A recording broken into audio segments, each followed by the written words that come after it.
नमस्ते बच्चों, आप सबका स्वागत है।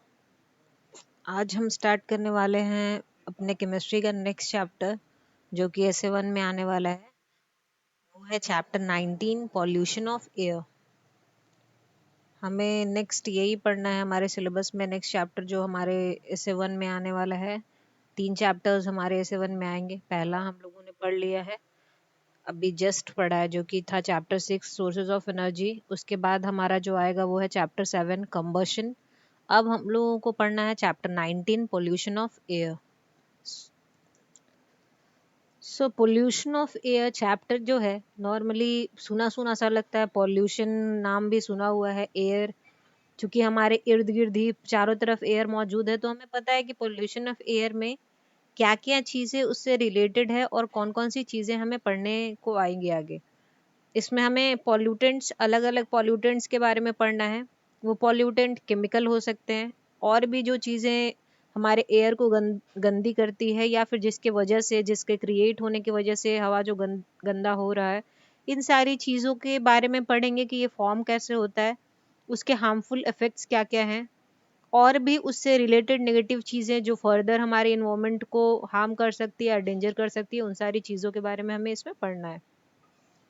एक और बात, जितनी भी चीज़ें हम लोग इसमें पढ़ेंगे, लगभग सारी चीज़ें हम लोगों ने जान रखा है कि इस चीज़ को, अगर हम लोग गाड़ी चलाते हैं, व्हीकल चलाते हैं, तो हम लोगों को पता है कि उससे स्मोक निकलता है। स्मोक जो है, उससे हार्मफुल केमिकल्स निकलते हैं, ये इन्वायरमेंट को डेंजर करता है। तो सारी जितने भी चीज़ें हम पढ़ेंगे, कहीं ना कहीं हमारे डे टू डे लाइफ से रिलेटेड है। तो आप लोगों को ये चीज़ ध्यान में रख के ही इस चैप्टर को पढ़ना है कि हम लोगों को ये सारी चीज़ें, ऐसा नहीं कि नहीं सुना हुआ है या नहीं देखा हुआ है, सारी चीज़ें हम लोगों ने देख लिया है प्रैक्टिकली। इसे शायद हम लोग डेली फील भी करते हैं।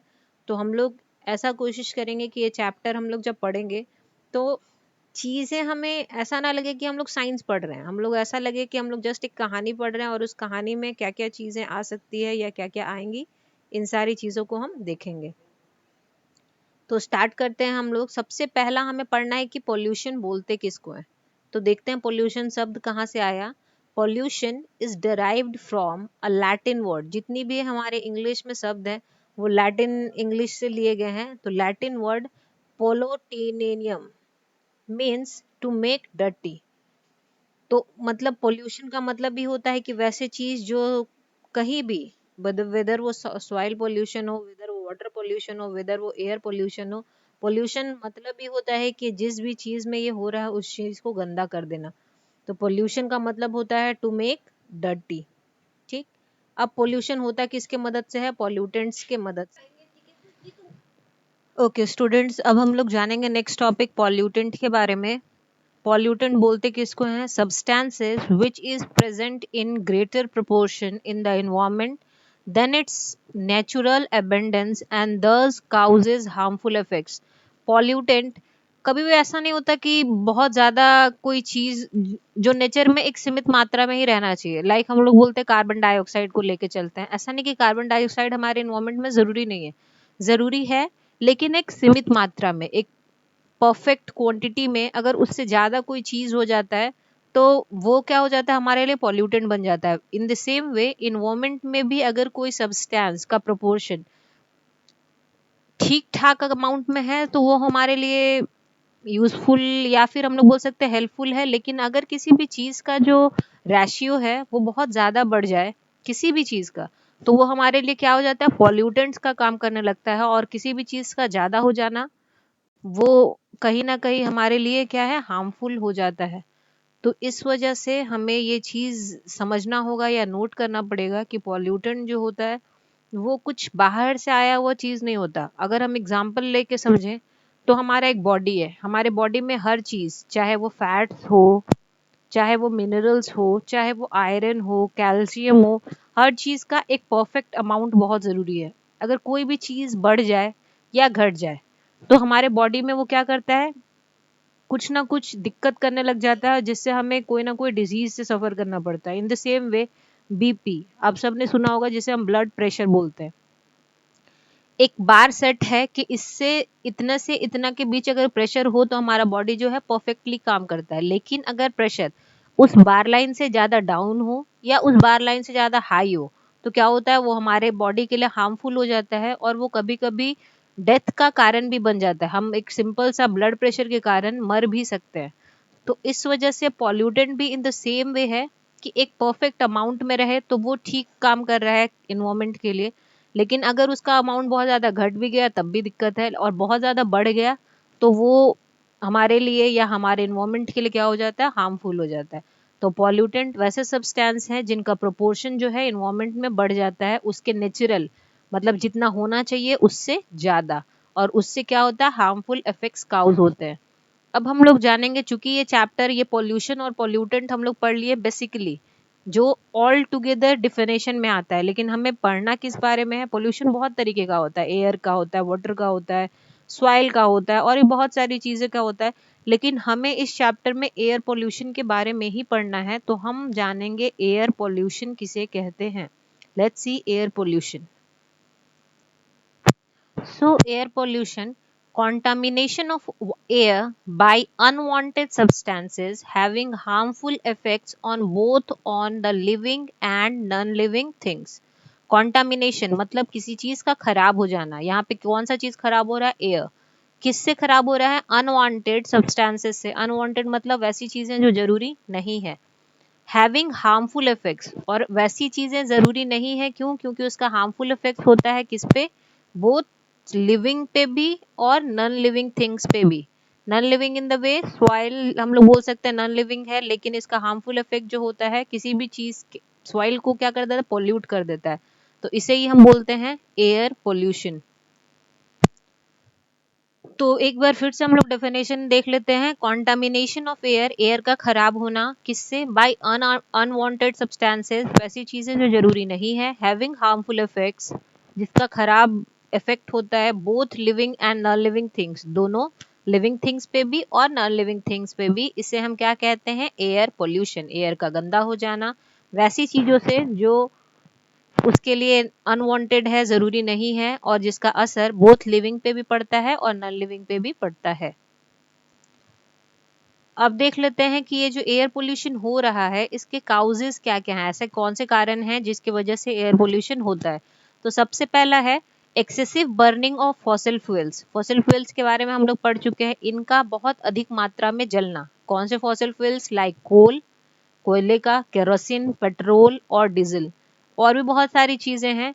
इन सब का अधिक मात्रा में जलना इन्वायरमेंट को क्या करता है, पोल्यूट करता है। पोल्यूट करता है उससे एटमॉस्फेयर खराब होता है, एटमॉस्फेयर से सारी चीजें रिलेटेड है, तो ये क्या करता है, हमारे एयर को गंदा कर देता है।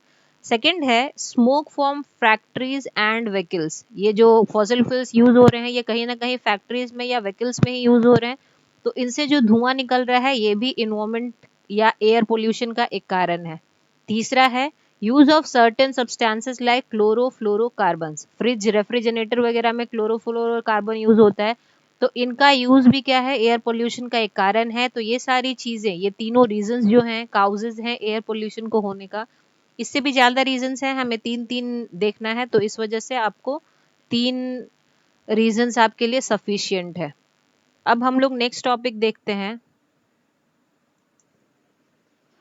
अब हमें various types of air pollutants के बारे में पढ़ना है कि ऐसे कौन कौन से पॉल्यूटेंट हैं, आते कहाँ से हैं, उनके मेजर सोर्सेज क्या क्या हैं, और उनका हार्मफुल इफेक्ट्स नेचर पे क्या क्या है, इन सारी चीज़ों को हमें देखना है। तो सबसे पहले जो एयर पॉल्यूटेंट में जो फ्यूल हम लोग बोल सकते हैं जो पॉल्यूटेंट आ रहा है वो है कार्बन मोनोऑक्साइड। फॉर्मूला होता है CO।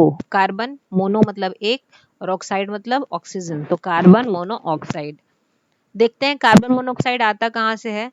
Major sources of pollution and formed by incomplete combustion of fuel. ये कहाँ से प्रोड्यूस होता है, तो अगर कोई फ्यूल कंप्लीटली नहीं जल रहा, इनकम्प्लीट कंबशन हमने पढ़ा है, तो अगर किसी फ्यूल का इनकम्प्लीट कंबशन होता है तो इससे क्या होता है, कार्बन मोनोऑक्साइड प्रोड्यूस होता है, और ये क्या है, एक मेजर सोर्स है पोल्यूशन को क्रिएट करने का।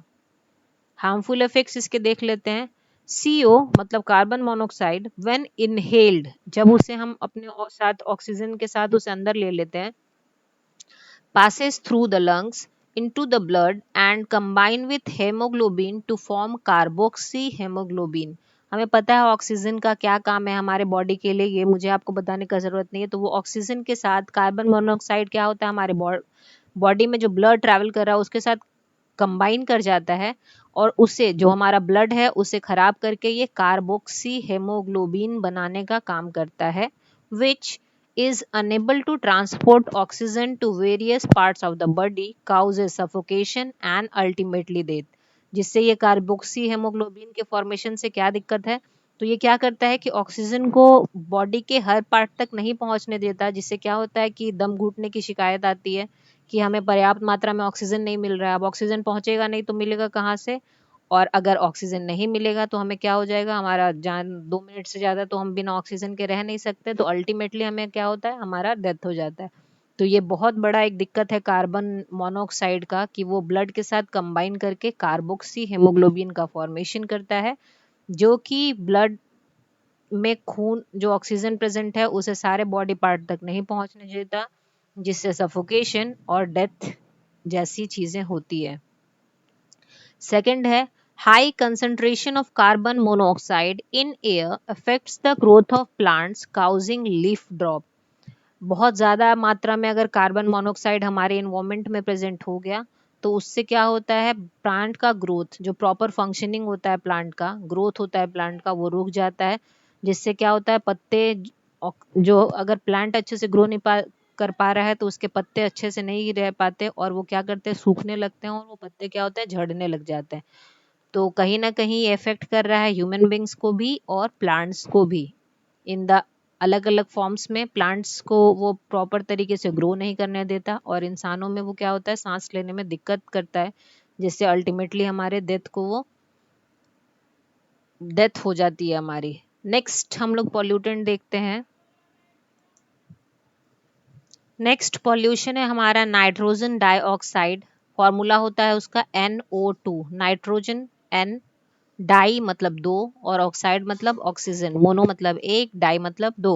तो nitrogen dioxide NO2 is produced by the combustion of petrol, जिसको हम लोग गैसोलीन भी बोलते हैं, इन ऑटोमोबाइल्स। जब गाड़ियों में पेट्रोल जलता है तो उससे क्या होता है, नाइट्रोजन डाइऑक्साइड जो है वो प्रोड्यूस होता है। इसके हार्मफुल इफेक्ट्स क्या क्या हैं ये देख लेते हैं। हाई कंसंट्रेशन ऑफ NO2, अगर NO2 हमारे पर्यावरण में या एयर में बहुत ज़्यादा हो गया in air, leads to retardation of photosynthesis process in plants. हमें पता है कि प्लांट्स का जो नेचुरल तरीका होता है खाना बनाने का उसे हम फोटोसिंथेसिस बोलते हैं। अगर कोई इंसान या कोई भी लिविंग विंग खाएगा ही नहीं तो जी भी नहीं सकता। तो NO2 जो है प्लांट के प्रोसेस, खाना बनाने के प्रोसेस को इनडायरेक्टली इफेक्ट करता है, जिससे प्लांट्स का क्या हो जाता है, डेथ हो जाता है, प्लांट्स बहुत दिन तक जी नहीं पाते। तो ये इसी प्रोसेस को क्या कहता है, रिटार्ड मतलब खराब कर देता है, जिससे अल्टीमेटली प्लांट्स को नुकसान होता है। और इसका सेकंड हार्मफुल इफेक्ट क्या है, respiratory problems in human beings. Respiration का जो ह्यूमन बींग का नेचुरल तरीका है उसे ये इफेक्ट करता है। तो कहीं ना कहीं जितने भी पोल्यूटेंट हैं सारे ह्यूमन बॉडी को इफेक्ट करते हैं, लेकिन अलग अलग तरीके से। ये तरीका आपको याद रखना है, क्योंकि कभी कभी आपको हार्मफुल इफेक्ट्स प्रॉपर एक रीजन के साथ पूछेगा या किसी चीज के साथ पूछेगा कि हार्मफुल इफेक्ट्स बताइए विथ रेफरेंस टू प्लांट या with reference to human being. तो अगर प्लांट पूछेगा तो आपको सिर्फ प्लांट के बारे में लिखना है, और अगर ह्यूमन बींग पूछेगा तो आपको सिर्फ ह्यूमन बींग्स के बारे में ही लिखना है। तो आपको दोनों बहुत ज्यादा ध्यान में रखने की जरूरत है। नेक्स्ट हम लोग देखते हैं। नेक्स्ट जो हमारा पोल्यूटेंट है वो है स्मोक। स्मोक बोलते किसको है, जब स्मोक और फॉग आपस में कंबाइन हो जाता है तो वो किस किस चीज का फॉर्मेशन करता है, स्मॉग का। ठीक, तो combination of smoke and fog. Smoke contains oxide of nitrogen which combine with other air pollutant and fog to form smoke। ये क्या है, कहीं ना कहीं बाकी सारे केमिकल्स का कॉम्बिनेशन है जो कि फॉग के साथ, फॉग मतलब क्या है, मॉइस्चर, हवा के कण जो प्रेजेंट होते हैं एयर में, तो इसके साथ कंबाइन करके एक परत बना देता है जिसको हम लोग बोलते हैं स्मॉग। ठीक है, इसका हार्मफुल इफेक्ट्स क्या क्या है, it causes lung disease like bronchitis and asthma. तो ये कहीं ना कहीं लंग्स, फेफड़े से जुड़ा हुआ डिजीज क्रिएट करता है, अस्थमा, सांस लेने में दिक्कत होती है, ये सारे प्रॉब्लम स्मॉग से होता है। सेकंड है, It prevents the sunlight from reaching the earth. This affects the normal functioning of plant. अब हम बोले अभी तुरंत कि स्मोक क्या होता है, एक परत होता है. फॉग आप लोग जानते हैं क्या होता है, धुंध जो बादल के कारण होता है. तो कभी कभी आप देखते हो कि फॉग जब रहता है तो हमें सूर्य की किरणें जो है वो नहीं पहुंच पाती हमारे तक. कुछ अमाउंट तक पहुंचती है लेकिन प्रॉपर नहीं पहुंच पाती. In the same way smoke जो है वो फॉग के साथ और भी केमिकल्स का कॉम्बिनेशन है. तो इसका जो परत है ये सनलाइट को जो है प्रॉपर अर्थ तक पहुंचने नहीं देता, और इसके कारण क्या होता है कि प्लांट्स का जो नॉर्मल फंक्शनिंग है, सब कुछ सूरज की अल्टीमेट सोर्स ऑफ एनर्जी क्या है, सन. अगर सन के रेडिएशन हम तक नहीं पहुंचे, सन के जो एनर्जी हम तक नहीं पहुंचेगी तो बहुत सारे जो यहाँ अर्थ पे काम होता है वो नहीं हो पाता. तो इससे भी क्या होता है, स्मोक जो है एक परत, एक लेयर बना देता है जिससे सन का जो लाइट है वो अर्थ तक नहीं पहुंच पाता, जो कि प्लांट्स के नॉर्मल फंक्शनिंग को अफेक्ट करता है. अभी तक अगर आप लोगों ने नोट किया होगा तो सारे चीज कहीं ना कहीं ह्यूमन बींग्स और प्लांट्स को ही इफेक्ट करते हैं. किसी भी पॉल्यूटेंट का असर सबसे पहले लिविंग बींग पे ही होता है, नॉन लिविंग पे भी होता है, लेकिन हम लोग उसका स्टडी लेट करते हैं. फर्स्टली अगर हमें पूछा जाएगा तो हम लोगों को या तो इंसानों से, नहीं तो पेड़ों से रिलेटेड हार्मफुल इफेक्ट्स ही पूछा जाएगा. तो जो जरूरी है वो हम पहले पढ़ेंगे. ऐसे ही और भी अलग अलग पोल्यूटेंट्स के बारे में हमें आगे पढ़ना है. तो अभी तक हमने जितना पढ़ा आप उसके नोट्स को अच्छे से बना लीजिएगा. प्रॉपर नोट्स बनाने के बाद फिर से प्लांट्स पे क्या इफेक्ट है किसी भी पॉल्यूटेंट का और ह्यूमन बींग्स की पे क्या क्या इफेक्ट है किसी भी पॉल्यूटेंट का, इसे आप अच्छे से ध्यान रखिएगा. पढ़ते पढ़ते ध्यान में आ जाएगा, क्योंकि ये प्रॉपरली पिछले, अगर आपके पास क्वेश्चन होगा पिछले साल का तो पूछा गया है कि इफेक्ट बताना है प्लांट्स पे, और सिर्फ प्लांट्स पे. बहुत लोग नॉर्मल ह्यूमन बींग्स वाले लिख दिए तो उसमें क्या होगा, नंबर आपका कट ऑफ हो जाएगा. तो इन छोटी छोटी बातों को आप लोगों को ध्यान में रखना है ताकि आप जानते हुए अपना नंबर जो है ना गवा सको. बाकी आप लोगों ने टेस्ट में एक्सट्रीमली वेल परफॉर्म किया. बहुत खुशी हुई है देख के कि आप लोग शिद्दत से पढ़ रहे हो. ऐसे ही मेहनत करते रहो. आपका बैच बहुत अच्छा है. मोस्ट प्रोबेबली इस बार रिजल्ट आप लोगों का बहुत अच्छा होने वाला है. अगर ऐसे ही मेहनत करते रहे कंटिन्यूअसली तो फिर से work hard and stay at home. बाहर निकलने की जरूरत नहीं है, घर पे ही आप टाइम पास करो, खेलो, पेरेंट्स के साथ रहो और पढ़ाई करो. जब मन ना लगे तो थोड़ा गेम्स भी आप खेल सकते हो. Take care and study well.